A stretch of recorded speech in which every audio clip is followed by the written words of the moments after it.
إن الحمد لله نحمده ونستعينه ونستغفره ونعوذ بالله من شرور أنفسنا وسيئات أعمالنا من يهده الله فلا مضل له ومن يضلله فلا هادي له وأشهد أن لا إله إلا الله وحده لا شريك له وأشهد أن محمدًا عبده ورسوله أما بعد فإن خير الحديث كتاب الله وخير الهدي هدي محمد صلى الله عليه وسلم وشر الأمور محدثاتها وكل محدثة بدعة وكل بدعة ضلالة وكل ضلالة في النار. أعوذ بالله من الشيطان الرجيم. بسم الله الرحمن الرحيم. قاف والقرآن المجيد بل عجبوا أن جاءهم منذر منهم فقال الكافرون هذا شيء عجيب أئذا متنا وكنا ترابا ذلك رجع بعيد قد علمنا ما تنقص الأرض منهم وعندنا كتاب حفيظ بل كذبوا بالحق لما جاءهم فهم في أمر مريج أفلم ينظروا إلى السماء فوقهم كيف بنيناها وزيناها وما لها من فروج والأرض مددناها وألقينا فيها رواسي وأنبتنا فيها من كل زوج بهيج تبصرة وذكرى لكل عبد منيب ونزلنا من السماء ماء مباركا فأنبتنا به جنات وحب الحصيد والنخل باسقات لها طلع نضيد رزقا للعباد وحينا به بلدة ميتا كذلك الخروج كذبت قبلهم قوم نوح وأصحاب الرس وثمود وعاد وفرعون وإخوان لوط وأصحاب الأيكة وقوم تبع كل كذب الرسل فحق وعيد أفعينا بالخلق الأول بل هم في لبس من خلق جديد. قال الله سبحانه وتعالى أينما تكونوا يدرككم الموت ولو كنتم في بروج مشيدة. وقال سبحانه وتعالى كل نفس ذائقة الموت. ہر قسم کی تعریف حمد ثنا اللہ رب العالمین کے لیے لائق و سزاوار ہے، جو ہمارا اور آپ کا بلکہ پورے روئے زمین کا پالنے والا اور پورے روئے زمین کے اندر جتنے مخلوقات ہیں، چاہے وہ چرنے والے ہو یا اڑنے والے ہو یا چلنے والے ہو، سب کا مالک اور خالق اگر مانا جائے وہی ہے، یعنی اللہ رب العالمین کی ذات۔ اس کے بعد ہی بعد ہمارے آخری نبی جناب محمد رسول اللہ صلی اللہ علیہ وسلم پر درود و سلام نازل ہو۔ اللہم صلی علیہ اللہم بارک علیہ۔ میرے اس مسجد کے مصلیان کرام، بزرگوں اور ملت اسلامیہ کے پاسبان ہیں، ابھی میں نے آپ حضرات کے سامنے مختلف جگہ سے قرآن کریم کے مختلف الگ الگ مقام سے، الگ الگ جگہ سے 2 آیت پڑھی ہے۔ انشاءاللہ انہی دونوں آیت کو سامنے رکھتے ہوئے آج کا ٹاپک ہوگا، آج کا وشے ہوگا فکر آخرت۔ فکر آخرت کیا چیز ہے؟ یہ کیا ہمیں سبق دیتی ہے؟ آخرت کی فکر سے ہمارا کیا فائدہ ہوگا؟ اس تعلق سے میرے بھائیوں آج مختصر آپ لوگوں کے سامنے کچھ باتیں کریں گے۔ وما توفیقی الا باللہ علیہ توکلت و الیہ انیب۔ سب سے پہلے ہم اس آیت کا ترجمہ اور اس کا خلاصہ سمجھ لیتے ہیں، اس کے بعد اس مضمون کو، اس ٹاپک کو سمجھنے میں کوئی دشواری نہیں پیدا ہوگا۔ چلتے ہیں، ہم سب سے پہلے اس آیت کا ترجمہ سن لیتے ہیں کہ اللہ رب العالمین اس آیت کریمہ کے اندر مسلمانوں کو، مومنوں کو کیا کہنا چاہتا ہے۔ اللہ رب العالمین اس آیت کریمہ کے اندر ارشاد فرماتا ہے، اینما تکونوا یدرککم الموت ولو کنتم فی بروج مشیدہ۔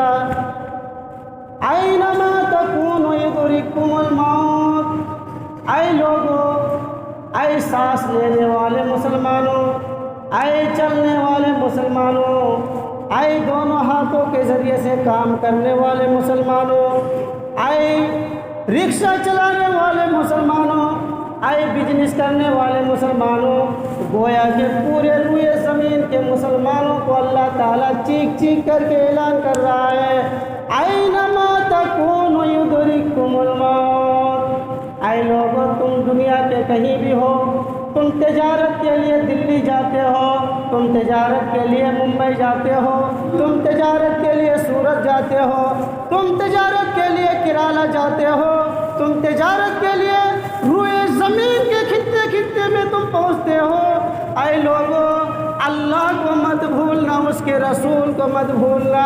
اینما تکونوا یدرککم الموت۔ اے لوگوں، تم جہاں کہیں بھی پہنچو، یہ موت تم تک پہنچ جائے گی۔